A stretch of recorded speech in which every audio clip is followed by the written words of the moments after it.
As dawn approached, Shackleton recorded, "The weather was very thick in the morning. Indeed, at 7 a.m. we were right under the cliffs, which plunged sheer to the sea before we saw them." Elephant Island.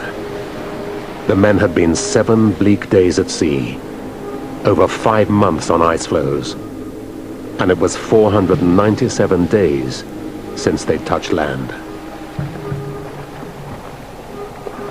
My grandfather was going to be given the privilege of the first man to ever set foot on Elephant Island. At this order, Shackleton said, "Come on, you're the first one, you've got the privilege." He didn't move. Shackleton didn't waste any time. In order to avoid delay, I helped him, perhaps a little roughly, over the side of the boat. He promptly sat down in the surf and did not move.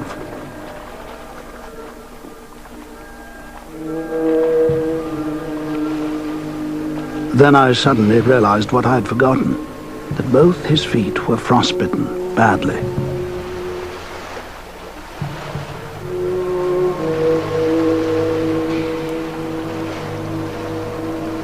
He collapsed.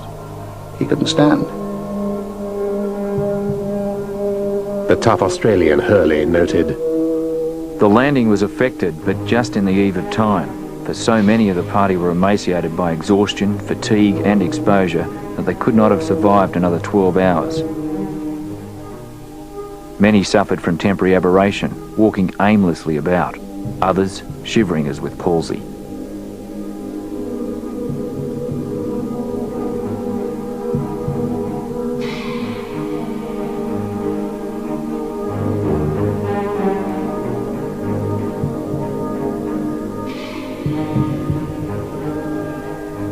Men reeled along the beach as if drunk, some burying their faces in the stones. Woody recalled more chilling behavior. Some fellows were half crazy. One got an axe and did not stop until he had killed about 10 seals.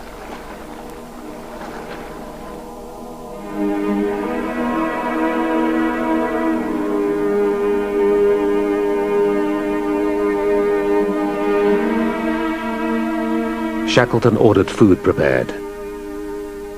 It was the first hot meal in 3 days.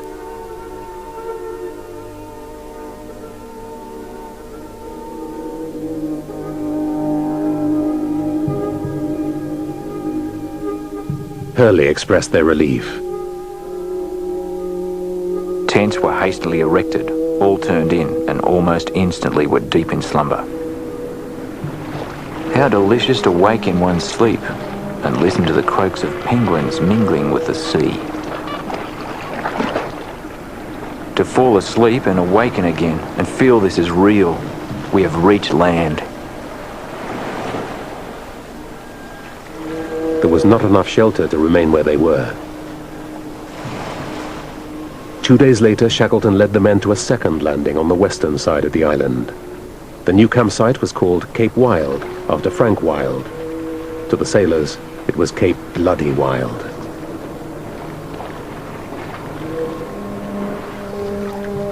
Dear Diary, it is a land of nature's moods, inhospitable, angry. Its sinister cliffs rising sheer from the sea, and girt by treacherous rocks and swirling reefs. Excepting for 2 or 3 possible landings, the island is inaccessible.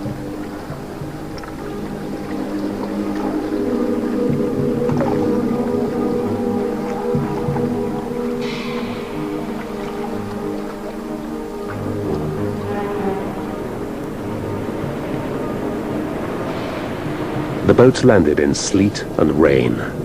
That night, a gale blew up, ripping one of the tents to shreds and blowing equipment out to sea. Men crawled under the boats for shelter. They lay shivering in their Burberry smocks as the wind hurled snow onto them. The blizzard raged for 5 days. Even the most hardened, like Hurley and Macklin, were daunted.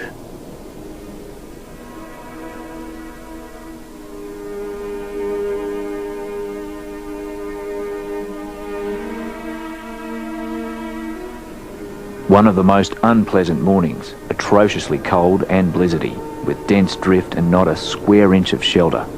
Number 5 tent torn to shreds. The ring penguins, having had enough of the weather, congregated en masse on the beach and migrated during the morning. Lucky birds. Ah, to be a penguin. I think I spent this morning the most unhappy hour of my life. All attempts seemed so hopeless, and fate seemed absolutely determined to thwart us. Men sat and cursed, not loudly, but with an intensity that showed their hatred of this island on which we had sought shelter.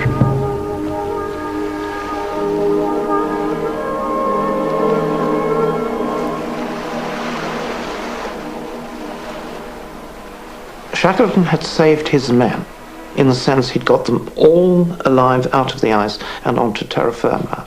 But now how to get back to civilization? Elephant Island was off any conceivable shipping route. Not only that, she was nowhere near the routes of the whalers and sealers that used to come down there.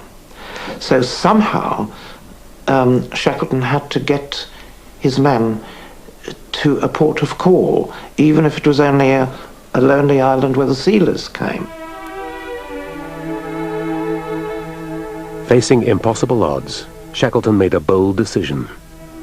He wouldn't sit and wait. He would fetch help. Cape Horn, the closest land, was beyond reach, as they could not sail into the prevailing wind.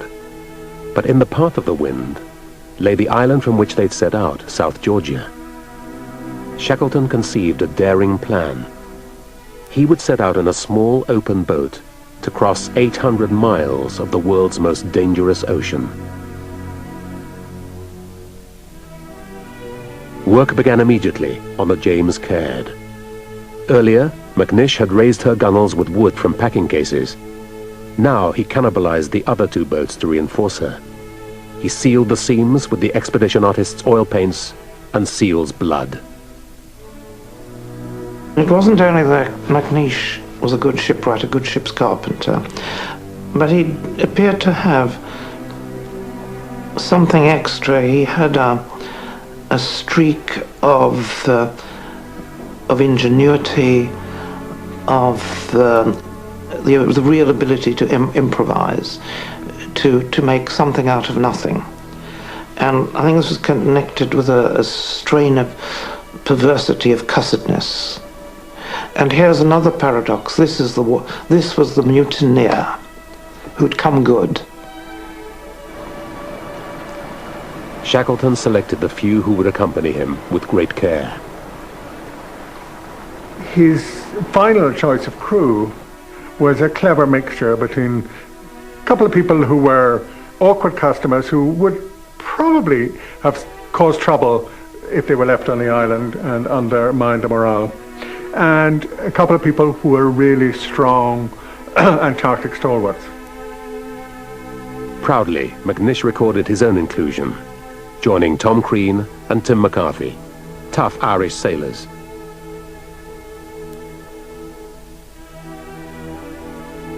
The demoted boatswain John Vincent was also redeemed. Shackleton recognized his strength and skill, the result of years on trawlers in the brutal conditions of the North Atlantic.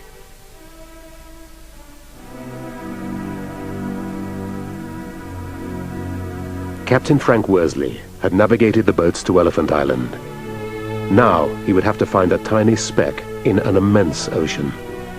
This erratic and impulsive New Zealander held their lives in his hands.